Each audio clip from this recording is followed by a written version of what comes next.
Hello guys, welcome back to my YouTube channel TMH channel. আপোনালোকে মোৰ থাম্বনেইলটো দেখি গম পাইছে যে মই আজি কি টপিকত ক'বলৈ গৈ আছোঁ।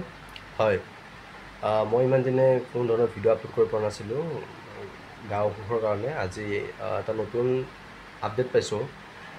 আপডেটটো হ'ল মালামাল বইজ বুলি এখন নতুন অসমীয়া কমেডি চিনেমা আহিব গৈ আছে অহা 18 জুলাই চিনেমাগৃহত। এনেতো এইখন চিনেমাৰ ৰিলিজ ডেট অহাকালিয়ে আছিল, ডেট 11 জুলাই। কিন্তু কি হ'ল, ৰুদ্ৰৰ ভাইমনদাৰ এই দুখন ছাকচেছফুল হোৱাৰ কাৰণে তো এতিয়াও তাৰমানে হলত চলি আছে। ৰুদ্ৰখনতো আৰু কেইদিনমান চলি থাকিব, ভাইমনদাখনতো লাহে লাহে শ্ব'ৰ সংখ্যা কমি আহিছে, 2-3টামান শ্ব' আছে। হ'লেও যি 2-3টা শ্ব' আছে গোটেই 2-3টা শ্ব'য়ে হাউচফুল।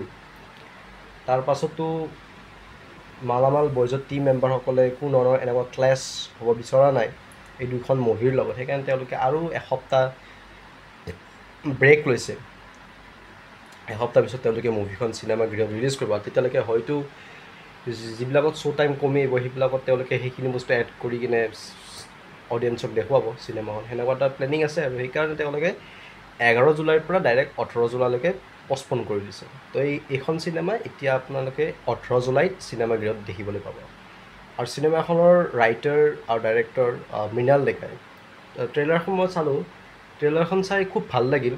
এটা খুব কমেডি ছাছপেন্স থকা কাহিনী হ'ব। আৰু ইয়াত পঞ্চায়ত ৱেব ছিৰিজৰ দুজন মেম্বাৰো আছে। ট্ৰেইলাৰখন আপোনালোকে গম পাইছে, বিনোদ আৰু এজনৰ নাম পাহৰি গ'লোঁ মই যোনে একদম মানে প্ৰধান জি কে পিছে পঢ়তে ৰেহতা হে তেওঁ আছে আৰু খুব ভাল অভিনয় কৰিছে এইখনত, সেনেকৈ শুনিবলৈ পাইছোঁ। আৰু ট্ৰেইলাৰখন খুব ইণ্টাৰেষ্টিং ট্ৰেইলাৰ। আৰু বিদুৰ বাই মেম্বাৰ বলিন বৰা, তাৰে আৰু এজন আছে, লগতে চুপা চুপি এক্টৰ এজনো আছে ইয়াতে। খুব ভাল এটা মানে দেখিবলৈ পোৱা যাব। জুনু নাথ বুলি নিউ এক্ট্ৰেছ এজনী আছে। তো খুব ভাল এটা মুভি দেখিবলৈ পোৱা যাব। ইমান এটা বায়'পিক ড্ৰামা মুভি আমি দেখি আছোঁ।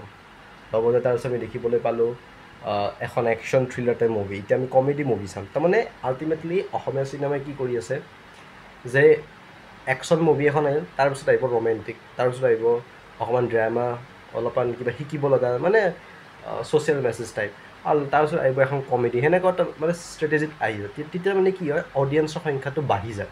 সেইটোতো খুব ভাল কাম কৰিছে তেওঁলোকে। গতিকে মালামাল বইজখন ফুল কমেডি মুভি হ'ব এখন, আৰু খুব ইণ্টাৰেষ্টিঙো হ'ব। তো আশা কৰোঁ যিসকলে এতিয়ালৈকে ট্ৰেইলাৰখন চোৱা নাই, প্লিজ ট্ৰেইলাৰখন চাওক। আৰু এসপ্তাহ পাছত ৰিলিজ হ'ব, তো 18 জুলাই তাৰিখে আপোনালোকে এখন চিনেমা চাব নাপাহৰিব চিনেমাগৃহত। আশা কৰোঁ সকলোৱে যে চিনেমাগৃহলৈ যায়। যেনেকৈ আপোনালোকে ভাইমন্দা, ৰুদ্ৰ, কেষ্টু নগেনৰ নিচিনা মুভিবিলাকক ছাপোৰ্ট কৰিছে, মৰম দিছে, ঠিক তেনেকৈ আপোনালোকে মালামাল বইজ চিনেমাখনকো ছাপোৰ্ট কৰিছে। ধন্যবাদ।